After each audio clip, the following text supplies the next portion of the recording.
নমস্কার, আপনারা দেখছেন আমার ছোট্ট YouTube channel voice of Anirban. সঙ্গে আমি আপনাদের আপনজন অনির্বাণ চৌধুরী।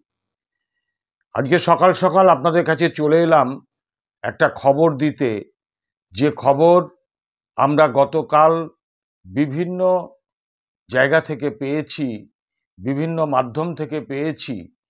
সেটা আমাদের রীতিমতন বিচলিত করেছে এবং একজন দরদি হিসাবে আমি মনে করলাম যে এই খবরটা বামপন্থী কর্মী সমর্থক এবং স্বয়ং মীনাক্ষী মুখার্জির জানা প্রয়োজন। এখন এই বিষয়টা আমি আপনাদের কাছে বলবো। একটা গভীর ষড়যন্ত্র চলছে মীনাক্ষী মুখার্জির বিরুদ্ধে।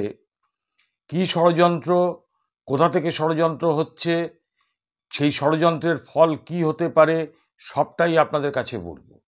দেখুন, রাজ্যে এখন একটা অঘোষিত জরুরি অবস্থা চলছে। আরজি করের মতন একটি ন্যক্কারজনক ঘটনায় যারা প্রতিবাদ করছেন, প্রশাসনের পক্ষ থেকে তাদেরকে নানান অছিলায় মিথ্যা মামলা দেওয়া হচ্ছে।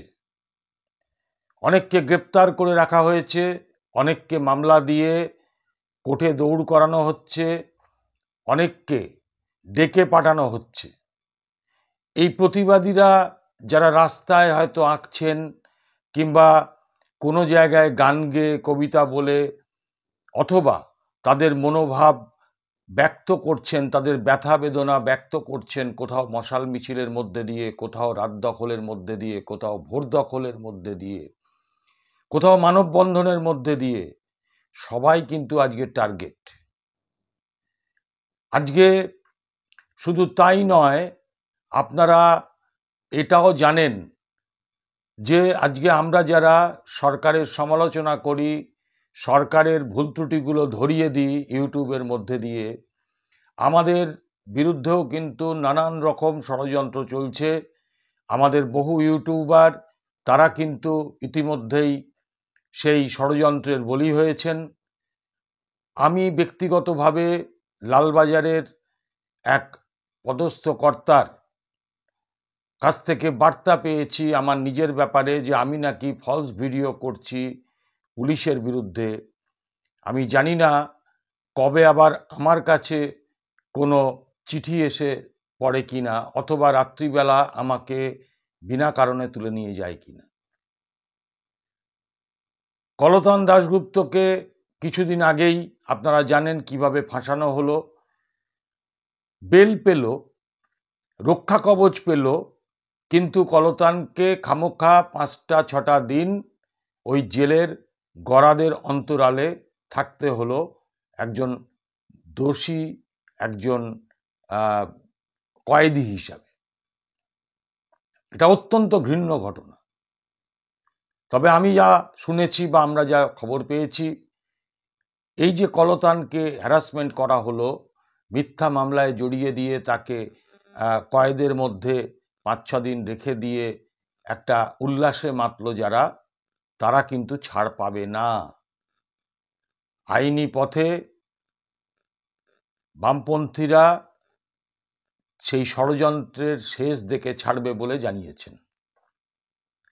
এখন আমি আপনাদের আজকে যে বিষয়টা বলতে এলাম সেটা হচ্ছে, মীনাক্ষী মুখার্জি পশ্চিমবঙ্গে বিরোধী রাজনীতির একটা মুখ।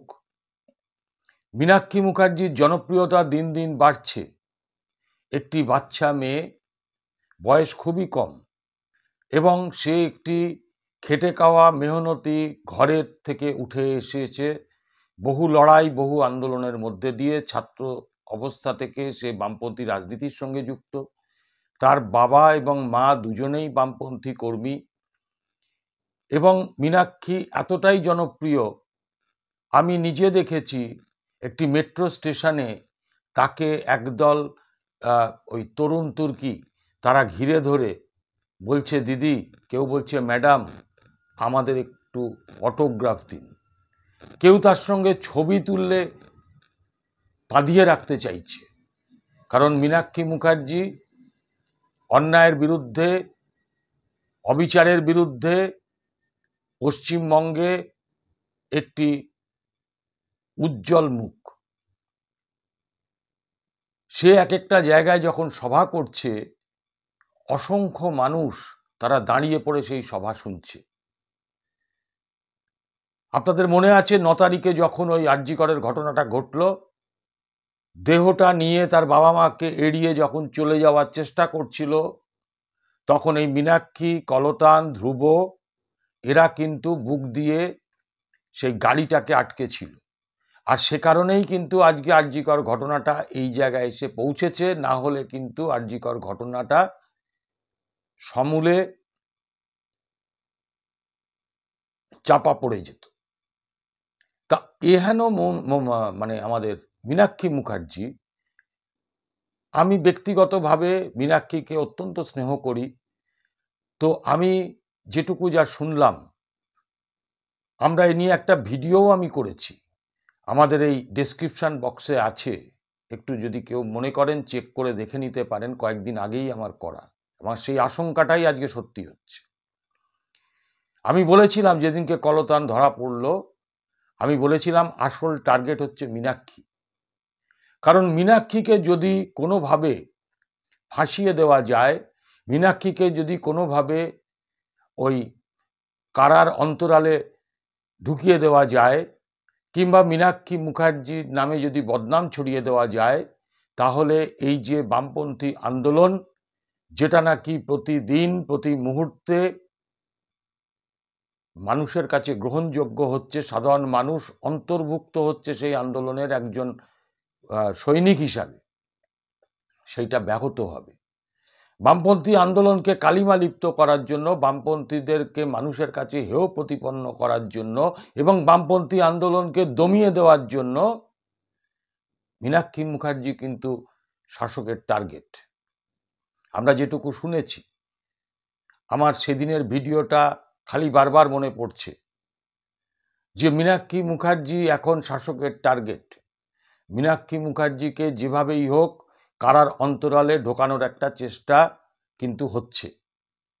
হয় মীনাক্ষীর কাছে কোনো এক ব্যক্তির পক্ষ থেকে ফোন যাবে, সেই ফোনে কলতানকে যেভাবে ফাঁসিয়ে দেওয়া হয়েছিল, সেই ফোনে মন গড়া কিছু কথা বলে সেই ফোনের আলাপটাকে ট্র্যাপ করে এটা প্রমাণ করার চেষ্টা হবে যে মীনাক্ষী মুখার্জি দায়ী। আর কলতান যখন গ্রেপ্তার হলো, তখন তো ওই অপর ব্যক্তি যে সাহেব বলে যাকে উল্লেখ করেছিল, সেই সাহেব কিন্তু সম্ভবত মীনাক্ষী মুখার্জি। টোটালটা হচ্ছে একটা সাজানো ছক। এই ফোনের মধ্যে দিয়ে যেমন মীনাক্ষী মুখার্জিকে ফাঁসিয়ে দেওয়া হতে পারে, আবার মীনাক্ষী মুখার্জি যে আন্দোলনগুলোতে যাচ্ছে বা আন্দোলনগুলো করছে, এই মুহূর্তে তো বামপন্থীরা দীর্ঘদিন ধরে শ্যামবাজারে অবস্থান করছে, বামপন্থী ছাত্র, বিশেষ করে এসএফআই, ডিওয়াইএফআই এবং অ্যাডভা, তাদের সেই সমাবেশে, তাদের সেই অবস্থানে অসংখ্য মানুষ প্রতিদিন নতুন নতুন করে যুক্ত হচ্ছে। এই গোটা বিষয়টাকে ঘেঁটে দেওয়ার জন্য যদি আন্দোলনের মূল নেত্রী মীনাক্ষী মুখার্জিকে কোনোভাবে ওই মূল কথা যে তাকে যদি আটকে দেওয়া যায়, তাকে যদি পুলিশ দিয়ে তুলিয়ে নেওয়া যায়, তাকে যদি গ্রেপ্তার করে কয়েকদিন জেল খাটানো যায় বা বিভিন্ন কেসে ফাঁসিয়ে রেখে দীর্ঘদিন কারার অন্তরালে রেখে দেওয়া যায়, তাহলে কিন্তু অনেকেই নিশ্চিন্ত হবেন। এক তো গেল ফোনের কথা, আর এক হচ্ছে মীনাক্ষী মুখার্জি যেখানে যাচ্ছেন, অসংখ্য মানুষ সেখানে ভিড় করছেন, তার কথা শোনার জন্য অপেক্ষা করছেন। সেখানে কিছু সাধারণ মানুষের মধ্যে দুষ্কৃতি ঢুকিয়ে এমন কিছু ঘটনা ঘটিয়ে দেওয়া যেতে পারে, বা ঘটনা ঘটতে পারে বা ঘটনা ঘটিয়ে দেওয়া যেতে পারে, যাতে ওই আন্দোলনের চেহারাটা বিশৃঙ্খলতা দেখিয়ে ওই বিশৃঙ্খল আন্দোলনের নেত্রী হিসাবে তার দায় ওই মীনাক্ষী মুখার্জির ওপর দিয়ে মীনাক্ষীকে কিন্তু মিথ্যে মামলায় গ্রেপ্তার করা যেতে পারে। এরকম নানান বিষয় আছে। অথবা কলতানের ওই যে কেসটা, কলতানকে গ্রেপ্তার করা যাবে না, কোর্টের অনুমতি লাগবে, সে রক্ষা কবচ পেয়েছে, সব ঠিক আছে, কিন্তু কোর্ট তো কখনোই বলেনি যে সাহেবকে কিংবা দাদুকে কিংবা আরেকজন যার নাম আছে তাদেরকে ধরা যাবে না। এবারে সেই হিসাবে ওই সাহেবটাকে প্রতিপন্ন করা যে ওটাই ক্যাপ্টেন, ওটাই আপনার মীনাক্ষী মুখার্জি, এই বলে কিন্তু ওই কেসে মীনাক্ষী মুখার্জিকেও তুলে নেওয়া হতে পারে। এটা আমাদের কাছে বিভিন্ন মানুষ বা বিভিন্ন গুরুত্বপূর্ণ ব্যক্তি তারা কিন্তু আশঙ্কাটা প্রকাশ করেছেন। আমরা সেই আশঙ্কাটাকে মানে চিন্তা ভাবনা করেছি যে আশঙ্কাটা কিন্তু সত্যি হতে পারে। বিশেষ করে আমার আগের ভিডিওটায় আমি যা বলেছি সেইটা কিন্তু মিলে যেতে পারে। মোহাম্মদ সেলিমকেও টার্গেট আছে, অর্থাৎ আন্দোলনের মাথা, আন্দোলনের মুখগুলোকে আটকে দাও, তাদের গ্রেপ্তার করো, কারণ এখন তো অঘোষিত জরুরি অবস্থা চলছে আমাদের রাজ্যে। তাই আমি মীনাক্ষীকে বলবো যে একটু সাবধানে থাকতে, নিজেদের কমরেডদের দ্বারা পরিবেষ্টিত থাকতে এবং গণ আন্দোলনগুলোতে সতর্ক দৃষ্টি রাখা। সেটা হয়তো মীনাক্ষীর একার পক্ষে সম্ভব হবে না। ওই আন্দোলনে যে বামপন্থী কর্মীরা অংশগ্রহণ করবেন তাদেরকেও কিন্তু সব চোখ খোলা রাখতে হবে। আমাদের রক্ষা করতে হবে মীনাক্ষী মুখার্জিকে। আগামী দিনের সোনালী সূর্যটা সেই কিন্তু ছিনিয়ে আনবে, তার নেতৃত্বেই কিন্তু আগামী দিনের নতুন ভোর আসবে বলে আমি একজন দরদি হিসাবে মনে করি।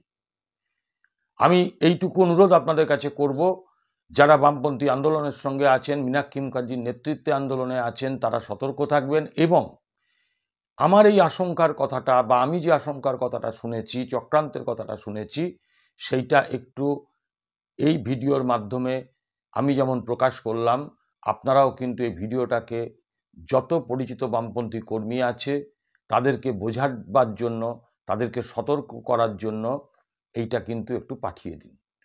আমি এটা বিশ্বাস রাখি যে মীনাক্ষী মুখার্জিকে যদি গ্রেপ্তার করা হয় তাহলে কিন্তু পশ্চিমবঙ্গের ওই কলকাতার ব্রিগেড প্যারেড গ্রাউন্ডকে বা জেলায় জেলায় যে বড় বড় ময়দানগুলো আছে সেগুলোকে একটা জেলখানা বানাতে হবে। কারণ জনবিস্ফোরণ ঘটবে, মানুষ কিন্তু আন্দোলনে নামবে, শুধু এসএফআই, ডিওএফআই বা অ্যাডভা বা সিপিআইএম বা বামপন্থীরা নয়, সাধারণ মানুষ যারা আজকে বামপন্থী আন্দোলনের প্রতি আকৃষ্ট হচ্ছে তারাও কিন্তু হাত পা গুটিয়ে বসে থাকবে না। সুতরাং আমি তৎসত্ত্বেও বলবো যে সতর্ক থাকা ভালো, সাবধানে চলা ভালো এবং প্রতিটা পদক্ষেপ মেপে গুনে চলা ভালো। আমি এইটুকু বলে আজকের এই সময়ের প্রতিবেদনটা শেষ করছি। আবার দেখা হবে আজকেই রাত 8টায় আপনাদের সঙ্গে অন্য কোনো এপিসোড নিয়ে। নমস্কার।